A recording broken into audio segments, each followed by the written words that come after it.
बनी इसराइल के दौर में एक शख्स था जिसका नाम कारून था। वो हज़रत मूसा अलैहिस्सलाम की कौम में से था। शुरू में वो एक आम इंसान था, लेकिन अल्लाह ताला ने उसे इतनी ज़्यादा दौलत अता फरमाई कि उसके ख़जाने बेशुमार हो गए। उसके पास सोने, चांदी और कीमती चीज़ों के इतने ख़जाने थे कि उनकी चाबियाँ उठाने के लिए भी कई ताकतवर आदमियों की ज़रूरत पड़ती थी। वक्त गुजरता गया और कारून की दौलत में इजाफा होता गया, लेकिन जितना उसका माल बढ़ता गया उतना ही उसके दिल में गुरूर और तकब्बुर भी बढ़ता गया। वो अपने आप को दूसरों से बेहतर समझने लगा। वो गरीबों को हकीर समझता और उनकी मदद करने से इनकार करता था। हज़रत मूसा अलैहिस्सलाम ने उसे नसीहत की। उन्होंने फरमाया, अल्लाह ने तुम्हें जो कुछ दिया है उस पर शुक्र अदा करो, गरीबों की मदद करो और ज़मीन में फसाद न फैलाओ। लेकिन कारून ने गुरूर से जवाब दिया, ये सब कुछ मुझे मेरे अपने इल्म की वजह से मिला है। वो समझता था कि उसकी दौलत उसकी अपनी मेहनत और काबिलियत का नतीजा है और इसमें अल्लाह का कोई फजल नहीं। एक दिन कारून अपने पूरे शानो शौकत के साथ अपनी कौम के सामने निकला।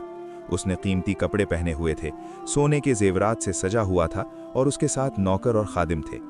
जब लोगों ने उसे देखा तो कुछ लोग कहने लगे, काश हमारे पास भी ऐसा माल होता जैसा कारून के पास है, बेशक वो बहुत खुशनसीब है। लेकिन वो लोग जो इल्म रखते थे उन्होंने कहा, अफसोस तुम कर, अल्लाह का अज्र उससे बेहतर है जो ईमान लाए और नेक अमल करे। असल कामयाबी दौलत में नहीं बल्कि अल्लाह की रज़ा में है। कारून ने अल्लाह की नसीहतों को नज़रअंदाज किया। वो अपने गुरूर में मस्त रहा और उसने कभी तौबा नहीं की। आखिरकार अल्लाह ताला ने उसे इबरतनाक अंजाम से दो चार करने का फैसला फरमाया। एक दिन अचानक ज़मीन में ज़लज़ला आया।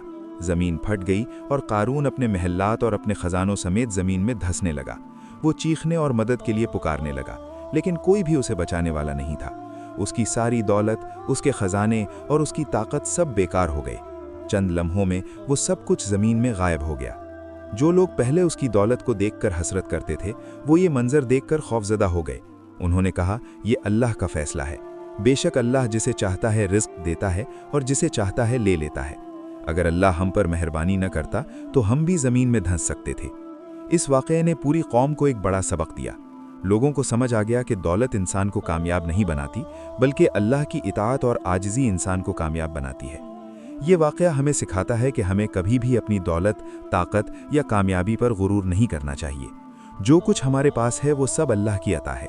अगर हम शुक्रगुजार होंगे और अल्लाह की इताअत करेंगे तो अल्लाह हमें इज़्ज़त देगा। लेकिन अगर हम गुरूर करेंगे और अल्लाह को भूल जाएंगे तो अंजाम कारून जैसा भी हो सकता है।